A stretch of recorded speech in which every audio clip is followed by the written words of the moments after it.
نحمده ونصلي على رسوله الكريم اما بعد اعوذ باللہ من الشیطان الرجیم بسم اللہ الرحمن الرحیم۔ 1 منٹ کا مدرسہ، سبق نمبر 114۔ نماز کا ترجمہ ہم یاد کر رہے تھے۔ سورہ کافرون کی آخری آیت ہے لکم دینکم ولی دین، تمہارے لیے تمہارا دین ہے، تمہارے لیے تمہارا بدلہ ہے، تم کو تمہارے عمل کا بدلہ ملے گا۔ ولی دین، اور میرے لیے میرا دین ہے اور میرے لیے میرے دین کا بدلہ ہے۔ سنتوں میں مسجد سے باہر نکلنے کی سنتیں ہم نے پڑھ لیں کہ مسجد سے پہلے بایاں پاؤں نکالنا، لیکن جوتا پہنتے ہوئے دایاں پاؤں پہلے جوتے میں ڈالنا۔ اب سونے کی سنتیں شروع ہوتی ہیں باوضو ہو کر سونا۔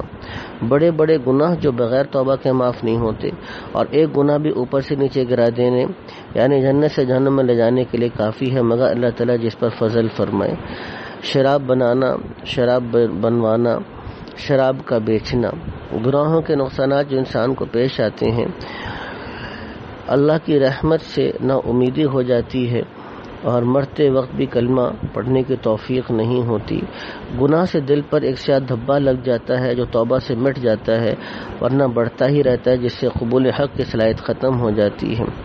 نیکیوں کے فائدے جو انسان کو دنیا ملتے ہیں، ایمان اور دینداری کے برکت سے اللہ تعالیٰ ایسے لوگوں کا حامی اور مددگار ہوتا ہے جو لوگ ایمان لائے اور نیک اعمال کرتے ہیں۔ فرشتوں کو حکم ہوتا ہے کہ ان کے دلوں کو قوی رکھو، مضبوط رکھو، اور ان لوگوں کو ثابت قدم رکھو۔ اللہ سبحانہ وتعالی ہم کو بھی دین پر ثابت قدمی نصیب فرمائے۔ وآخر دعوانا الحمدللہ رب العالمین۔